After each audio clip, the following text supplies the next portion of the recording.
नमस्ते फ्रेंड्स। मैं दीपेश जेठवा और मेरी यूट्यूब चैनल दीप एजुकेशन में आप सभी का स्वागत है। फ्रेंड्स, आज हम कक्षा 9 की सेमेस्टर 1 की गद्य नंबर 3 जो विषय रूप में हमें हिंदी का आज अध्ययन करना है। तो हिंदी विषय के गद्य नंबर 3 जिसका शीर्षक है क्या निराश हुआ जाए, उनका आज हम अध्ययन करने वाले हैं, जिनके लेखक हैं हजारी प्रसाद द्विवेदी जी। फ्रेंड्स, इससे पहले मैं आपको एक बात बताना चाहूँगा कि इससे पहले भी हमने हिंदी भाषा के 2 चैप्टर का अध्ययन किया हुआ है, जिसकी वीडियो भी इस वीडियो की नीचे डिस्क्रिप्शन बॉक्स में मैं लिंक दे दूंगा, जिससे के ज़रिए आप उस वीडियो को देखकर उन 2 चैप्टर का अध्ययन भी आप कर सकेंगे। तो फ्रेंड्स, चलिए सीखते हैं आज के हमारे गद्य नंबर 3, जिसका नाम है, शीर्षक है क्या निराश हुआ जाए, जिनके लेखक है हजारी प्रसाद द्विवेदी जी। पहले लेखक का परिचय हम प्राप्त करते हैं, देखते हैं लेखक का परिचय। यहाँ पर आप उनकी तस्वीर भी देख सकते हैं, जिनके नाम है हजारी प्रसाद द्विवेदी जी। देखते हैं, लेखक है हजारी प्रसाद द्विवेदी जी, जिनका जन्म सन 1907 में बलिया जिले के दुबे का छपरा नामक गांव में उनका जन्म हुआ था। संस्कृत का अध्ययन उन्होंने किया और हिंदू काशी विश्वविद्यालय से ज्योतिषाचार्य की परीक्षा भी उन्होंने उत्तीर्ण की। बाद में देखते हैं तो हिंदी विभाग के प्रोफेसर तथा अध्यक्ष पद पर भी वह रह चुके हैं। कई यूनिवर्सिटी में उन्होंने ये कार्य इन पद पर कार्य किया है। भारत सरकार ने उन्हें पद्म भूषण की उपाधि से सम्मानित किया है। हमारी सरकार ने इस लेखक को पद्म भूषण का अवार्ड भी प्रदान किया है। निबंध संग्रह इनके देखते हैं तो अशोक के फूल है, विचार प्रवाह है, कुटज है, कल्पलता है आदि उनके निबंध संग्रह है। उपन्यास भी देखते हैं तो बाण भट्ट की आत्मकथा है, पुनर्नवा, चारुचंद्र लेख, अनामदास का पौधा आदि उन्होंने उपन्यास भी लिखे हैं। आलोचना तथा इतिहास ग्रंथ भी उन्होंने लिखे हैं। विविध कवियों के जीवन के विषय में भी उन्होंने कुछ ना कुछ तो हमें लिख कर दिया है, जैसे कि कबीर है, सूरदास है, हिंदी साहित्य का आदिकाल है, साहित्य सर्चर है, हिंदी साहित्य उद्भव और विकास आदि उन्होंने रचनाएं हमारे बीच उपस्थित की है। तो ये था लेखक का परिचय। और हमें फ्रेंड्स यहाँ पर जो ये 3 नंबर का चैप्टर जो दिया गया है, जिनका साहित्य प्रकार वस्तुतः हम देख सकते हैं तो यह है निबंध प्रकार का है। यहाँ पर हमने हजारी प्रसाद द्विवेदी जी ने एक निबंध स्वरूप हमें एक गद्य दिया है, जिनका अध्ययन हमें करना है। तो चलिए देखते हैं उनको, इस निबंध को कुछ टॉपिक के जरिए हम इस निबंध का अध्ययन करेंगे, जिससे कि इस निबंध को समझने में हमें सरलता हो। देखते हैं, कुछ ना कुछ टॉपिक ले लेके हम आगे इनको समझते जाएंगे। देखते हैं आगे गद्य की समझूती में। देखते हैं आज का वातावरण। लेखक कहते हैं कि आज का वातावरण कैसा बन गया है। लेखक कहते हैं, क्या कहते हैं, देखते हैं कि आज का वातावरण ऐसा बन गया है कि जहाँ भी देखो, अखबारों में भी देखो और दूसरों के मुंह से भी कुछ ना कुछ सुनो, तो हर तरफ है चोरी है, डकैती है, ठगी है, भ्रष्टाचार आदि घटनाओं की ही बोलबाला है। अखबार में भी झूठी घटनाओं से वह भरे रहते हैं। सारे के सारे अखबारों में भी हम जहाँ भी पढ़ते हैं तो कुछ ना कुछ ऐसे ही हमें दिखाई देता है। एक दूसरे के ऊपर आरोप और प्रत्यारोप का कुछ ऐसा ही वातावरण बन गया है कि लेखक कहते हैं कि इस समाज में कोई ईमानदार आदमी ही नहीं रह गया। हमें तो ऐसा लगने लगा है। हर व्यक्ति है वो संदेह की दृष्टि से देखा जा रहा है। मतलब कि जो कोई भी व्यक्ति है उनको हम उनके ऊपर हम कुछ ना कुछ प्रकार से शक ही किया करते हैं। तो हम देखते हैं कि यहाँ पर लेखक कहते हैं कि जितने ऊंचे पद पर जो लोग हैं उतने ही अधिक उनमें दोष दिखाए जाते हैं। जो कोई भी व्यक्ति है, जो जितने भी ऊंचे पद पर वह व्यक्ति कार्य करता है, उतने ही दोष उनमें अधिक हमें दिखाई मालूम पड़ते हैं। एक लेखक कहते हैं कि एक बहुत बड़े आदमी ने मुझसे एक बार कहा था कि इस समय सुखी वही है जो कुछ नहीं करता। लेखक कहते हैं कि इस समय सुखी कौन है, तो कि वही है जो कुछ भी काम नहीं करता, क्योंकि जो कोई भी कुछ भी काम करेगा तो उनमें लोग दोष तो अवश्य खोजने लगेंगे, क्योंकि यह तो हमारी प्रकृति बन चुका है। तो यहाँ पर उनके सारे गुण भुला दिए जाएंगे।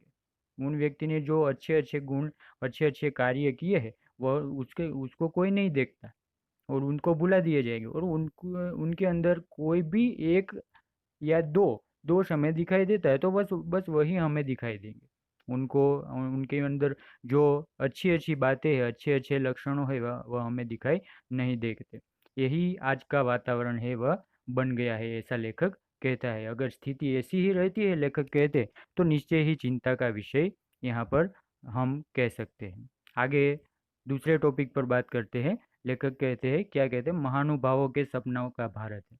हमारा जो भारत है, यह लेखक कहते हैं कि इनका सपना, बराबर, जिसका सपना यह भारतवर्ष के लिए, जिसका सपना तिलक ने देखा था, गांधी जी ने देखा था, रविंद्रनाथ टैगोर ने, मदन मोहन मालवीय, इन महान व्यक्तियों ने हमारे भारतवर्ष का एक सपना देखा था कि हमारा भारतवर्ष है वह उन्नति करे, श्रेष्ठ बने।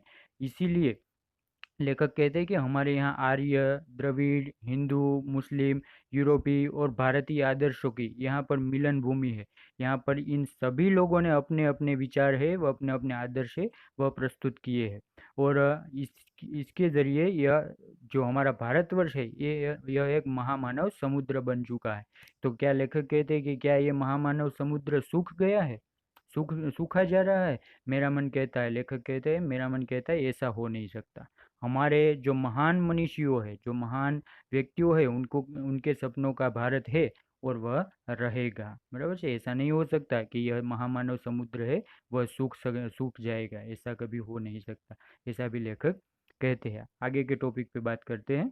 तो ईमानदार और बेईमान के बीच में अंतर हमें यहाँ लेखक ने प्रस्तुत किया है। लेखक कहते हैं कि यह सही है कि इन दिनों कुछ ऐसा माहौल बना है कि ईमानदारी से मेहनत करके जीविका चलाने वाले जो लोग हैं, भोले भाले श्रमजीवी जो मजदूर है, वह पीस रहे हैं, मतलब वह है, उनका शोषण हो रहा है। और झूठ और फरेब से जो रोजगार कर रहे हैं, वह है, उनका विकास हो रहा है। ईमानदार को मूर्खता का पर्याय समझा जाने लगा है। लेखक कहते हैं कि इस समय जो व्यक्ति ईमानदार है उसको हम मूर्ख समझने लगे हैं। सच्चाई के कहाँ पर अभी टिकी हुई है? तो वह यहीं पर है कि जो लोग भीरू है, डर डर रहे हैं, और जो बेबस है, उनके उन लोगों के ऊपर ही, उनके उनके अंदर ही हमें सच्चाई है वह अभी दिखाई देती है। ऐसी स्थिति में जीवन के महान मूल्यों के बारे में हम लोगों की आस्था है, जो वह अभी हिलने लगी है, ऐसा भी लेखक कहते हैं। और हमें यहाँ पर समझाने की लेखक ने कोशिश की है कि यहाँ पर ईमानदार की कोई मूल्य अभी रह गया हो, ऐसा हमें दिखाई बहुत ही कम देने लगा है। देखते हैं आगे के टॉपिक पे बात करते हैं, पुराने और नए का टकराव।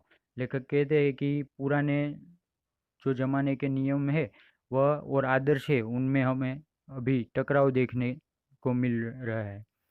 लेखक कहते हैं कि हमें यहाँ पर जो कुछ भी दिखाई दे रहा है वह हाल की मनुष्य निर्मित नीतियों और त्रुटियों का देन है, बराबर से।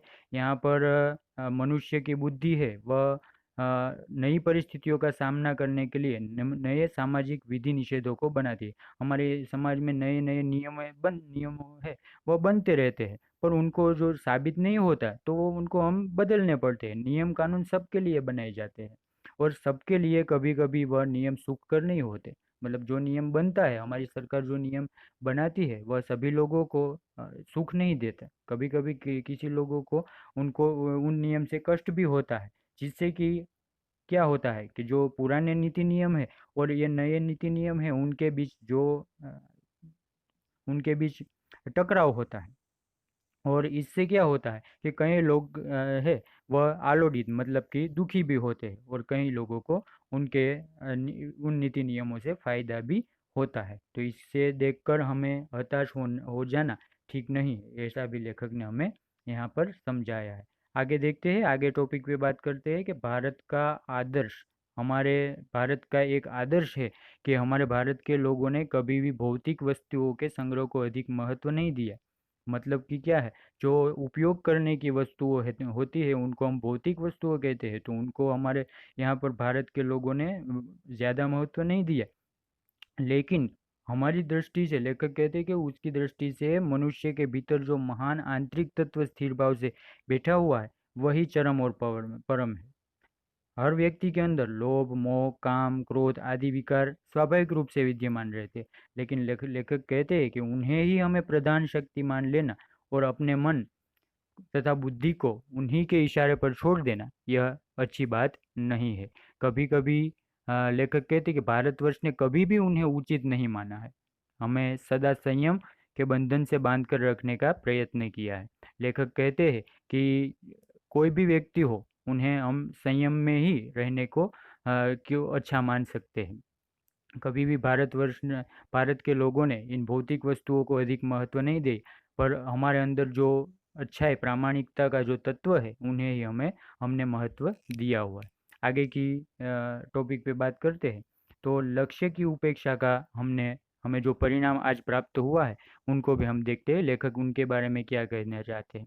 लेखक कहते हैं कि हमारे बीच में कोटि कोटि दरिद्र जनों की हीन अवस्था को दूर करने के लिए ऐसे अनेक कायदे कानून बनाए जाते हैं। मतलब कि कई हजारों करोड़ों दरिद्र जो गरीब लोग हैं, उनकी गरीबी दूर करने के लिए हमें यहाँ पर कई नए कानून और कायदे बनाए जाते हैं, जैसे कि कृषि है, उद्योग है, वाणिज्य के क्षेत्र में, शिक्षा के क्षेत्र में, स्वास्थ्य के क्षेत्र में। लेकिन उनके उनके बारे में उनको दूर करने के लिए जो नीति नियम बनाए जाते हैं, उनको जो साबित करने के लिए, उनके कार्य करने के लिए जिन लोगों को इन कार्य में लगाया जाता है, लेखक कहते हैं कि उनका मन हर समय पवित्र नहीं होता। मतलब कि वे उनके अनुसार काम नहीं करते। वे ही अपने लक्ष्य को भूल जाते हैं। मतलब कि जो कायदे कानून हमने हमने गरीब लोगों के लिए बनाए हैं, उनके लिए वह कार्य करते नहीं है और खुद अपनी ही सुख सुविधा की ओर ज्यादा ध्यान देने लगते हैं। वह अपने ही सुख सुविधा को बड़ा ही महत्व है, वह देने लगते हैं। यह लेखक कहते हैं कि यह बड़े ही चिंता की बात हम समझ सकते हैं। व्यक्ति का चित्त हर समय पवित्र नहीं होता, ऐसा भी लेखक कहते हैं। लक्ष्य की जो बात है, वह यह व्यक्ति भूल जाते हैं। और क्या करते हैं, आदर्शों को मजाक का विषय बनाया जाता है। हमारे अंदर जो आदर्श है, उनको भी यह मजाक समझ लेते हैं, और संयम को तो दकियानुसी मान लिया गया है, ऐसा लेखक कहते हैं। जो संयम है, धीरज है, उनको तो पुराने ख्यालों का मान लिया जाता है। परिणाम जो होना था, वह हमारे बीच है। हम देख रहे हैं कि अभी भी हमारे देश में करोड़ों लोग ऐसे हैं कि जिनकी गरीबाई को हम दूर नहीं कर सके हैं अभी तक। तो ऐसे भी लेखक कहते हैं कि लक्ष्य की उपेक्षा का जो हमने परिणाम देखा है, वह हम यहाँ पर अनुभव कर सकते हैं कि उनका हमने परिणाम क्या प्राप्त किया है। देखते हैं आगे, टॉपिक पे बात करते हैं। पुराने आदर्श नष्ट नहीं हुए। लेखक कहते हैं कि ये जो कुछ भी हमने अभी देखा, कि जो लोग हैं वह अपने लक्ष्य को भूल जाते हैं और अपने लक्ष्य को भूलकर अपने ही सुख सुविधा की ओर ध्यान देते हैं, लेकिन फिर भी लेखक कहते हैं कि हमारे आदर्श है वह नष्ट नहीं हुए हैं। भीतर भीतर भारतवर्ष अब भी यह अनुभव कर रहा है कि हमारा जो धर्म है वह कानून से बड़ी चीज है। अब भी हम में सेवा, ईमानदारी, सच्चाई और आध्यात्मिकता के मूल्य है, वह विद्यमान है। वे दब अवश्य गए, लेखक कहते हैं कि वह दब गए हैं, लेकिन अभी तक नष्ट नहीं हुए हैं। कि ऐसा कैसे होता है? क्योंकि आज भी मनुष्य है, वह मनुष्य से प्रेम करता है, महिलाओं का सम्मान भी करता है, झूठ और चोरी को गलत समझते हैं, दूसरों की पीड़ा दूसरों को पीड़ा पहुंचाने को पाप समझते हैं। हर आदमी व्यक्तिगत जीवन में इस बात को अनुभव करता है।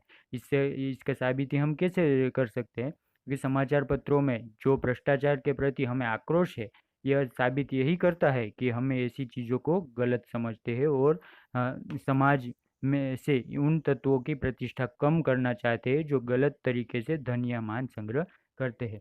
इसीलिए लेखक कहते हैं कि हमारे अंदर जो पुराने आदर्श है, वह नष्ट नहीं हुए हैं, लेकिन दब है, वो अवश्य गए हैं। आगे की बात इसी टॉपिक के जरिए लेखक है वह आगे की बात एक किस्से द्वारा समझाना चाहते हैं कि एक बार क्या हुआ था। लेखक कहते हैं कि एक बार उनके साथ एक ऐसा किस्सा बना था जो हमें समझने लायक है।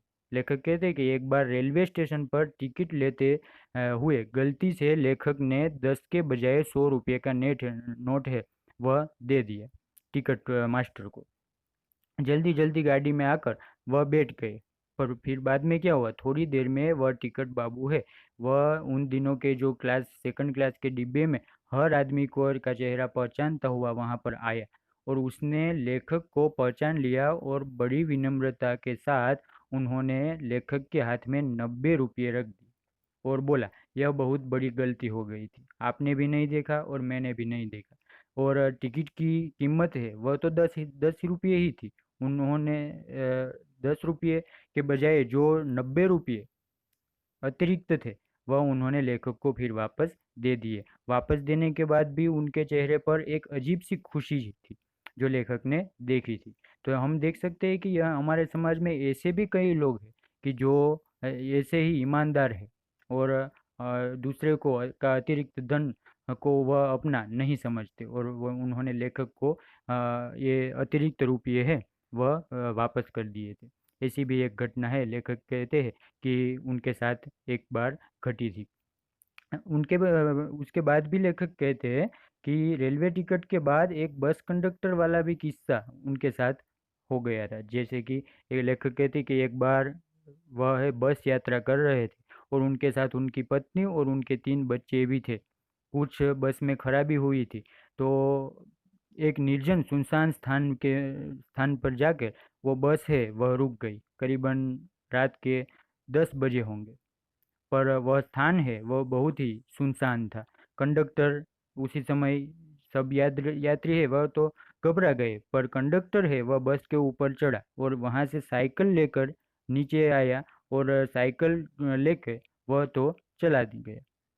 लोग यह देख रहे थे, बस में बैठे लोग यह संदेह की दृष्टि से देख रहे थे और कह रहे थे कि हमें धोखा दिया जा रहा है। कई लोग बस में तरह तरह की बातें कर रहे थे। किसी ने तो ऐसा भी कहा कि यहाँ डकैती होती है, मतलब कि यहाँ लूटपाट होती है, 2 दिन पहले ही यहाँ किसी एक बस को लूट लिया गया था। तो सब इसी बात पर चिंतित हो गए। लेखक कहते हैं कि उनके बच्चे हैं वह भी पानी पानी चिल्ला रहे थे, पर वहां पर कहीं भी पानी भी तो नहीं मिल रहा था। कुछ नौजवानों ने फिर क्या सोचा कि हम ड्राइवर को पकड़ लेते हैं और उनको मारते हैं। ड्राइवर को उन्होंने पकड़ लिया और उन्होंने उस नौजवानों ने उन्हें मारने की चेष्टा की, पर लेखक की ओर उस ड्राइवर ने देखते हुए, दया भाव से देखते हुए उन्होंने कहा कि बचाइए, ये लोग मारेंगे, हम लोग बस का कोई उपाय कर रहे हैं। बराबर जी। तो ये ऐसा भी उन्होंने ड्राइवर ने कहा, पर लोग हैं वह उनकी बात पर विश्वास नहीं कर रहे थे। कुछ कुछ करके लेखक ने उस ड्राइवर को मार से तो बचा लिया, पर फिर भी लोगों ने यह निश्चय किया कि इन ड्राइवर को कहीं भी जाने देना नहीं है। उन्होंने एक जगह पर उन्हें बिठाया और चारों ओर से उन्होंने ड्राइवर को घेर लिया और ऐसा निश्चय किया कि यदि कुछ कुछ भी अवांछित घटनाएं हो तो पहले हम ड्राइवर को ही हम समाप्त कर देंगे। 1.5-2 घंटे बीत गए। उनके लेखक भी कहते हैं कि उनके बच्चे भी भोजन और पानी के लिए व्याकुल थे, और उसी वक्त क्या देखते हैं, लेखक कहते हैं कि लोगों ने ड्राइवर को मारा तो नहीं, पर कुछ देर बाद लेखक कहते हैं कि देखते हैं तो सामने से एक बस है वह चली आ रही है, खाली है, वह बस खाली हो और कंडक्टर है वह उस बस में बैठा हुआ है। उस बस से बस को पास आते ही उसने कंडक्टर ने नीचे उतरते ही कंडक्टर ने बोला कि वह बस है वह तो खराब हो चुकी है, मैं नई बस लेकर आया हूँ, अब हम यहाँ इस बस में सवारी होकर हम अपने योग्य स्थान पर पहुँचेंगे। और फिर वह कंडक्टर है वह लेखक के पास आकर एक पानी का लोटा भी देते हैं और थोड़ा दूध भी देते हैं और कहता है कि पंडित जी, बच्चों का रोना उनसे देखा नहीं गया, वही दूध मिल गया तो थोड़ा लेता भी आया। तो उन्होंने लेखक के बच्चों को पानी और दूध भी पिलाया और सभी लोगों के लिए उन्होंने नई बस की व्यवस्था भी कर दी। लेकिन लोग क्या समझ रहे थे, लोग तो यही समझ रहे थे कि वह कंडक्टर है वह डाकू को लेने के लिए गया है। लेकिन ऐसा होता नहीं। हम जब भी किसी व्यक्ति के बारे में कुछ भी सोचते हैं तो ना होने वाली घटनाओं के बारे में हम पहले सोचते हैं। उनके ऊपर संदेह पहले करते, उनके बारे में हमें हकारात्मक सोच भी कभी कभी रखनी चाहिए। इसीलिए लेखक कहते हैं कि कैसे कहे कि मनुष्यता एकदम समाप्त हो गई है, अभी भी मनुष्यता समाप्त नहीं हुई है, वह दब गई है, अभी भी हम हमें उसे उजागर हम कर सकते हैं। तो इसी प्रकार हमने इस निबंध में हमने देखा है कि लेखक कहते हैं कि इस परिस्थिति में, इस समाज में कई ऐसी अवांछित घटनाओं भी हमारे साथ होगी।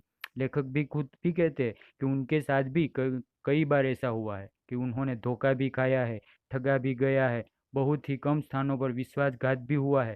पर लेखक कहते हैं कि उनसे डरने की बात कोई ज़रूरत नहीं, क्योंकि उसके ऊपर हम देखते हैं तो कई अच्छे अनुभव भी उन्हें हुए हैं, जिससे कि हम ये साबित कर सकते हैं कि मनुष्यता अभी भी खत्म नहीं हुई है। इसीलिए लेखक कहते हैं कि समाज में जो कुछ भी हो, चाहे कोई कुछ भी हमारे साथ हो, लेकिन हमें निराश होने की ज़रूरत नहीं है। इसीलिए इस गद्य का शीर्षक भी यही रखा गया है कि क्या निराश हुआ जाए। लेखक कहते हैं कि इसमें निराश होने की कोई ज़रूरत नहीं है। इससे, ऐसे अनुभवों से हमें ताकत मिलती है और इससे अनुभव के ज़रिए हम हमारे जीवन में आगे बढ़ सकते हैं। तो यहाँ पर हमने देखा फ्रेंड्स कि क्या निराश हुआ जाए गद्य को, जो निबंध स्वरूप का था, वह हमने अच्छी तरह से समझने की कोशिश की। और आशा रखता हूँ कि आप सभी को यह निबंध है वह संपूर्णतः समझ में आ चुका होगा। यदि आपको यह मेरा वीडियो है वह पसंद आया हो तो इस वीडियो को लाइक कीजिए, शेयर कीजिए, और सब्सक्राइब भी करिए मेरे चैनल को, और दूसरे लोगों को यह जो वीडियो है वो सेंड कीजिए, ताकि दूसरे स्टूडेंट्स भी है वह इस गद्य का अध्ययन करके उनके ज्ञान में भी वृद्धि कर सके। ठीक है। Thank you friends.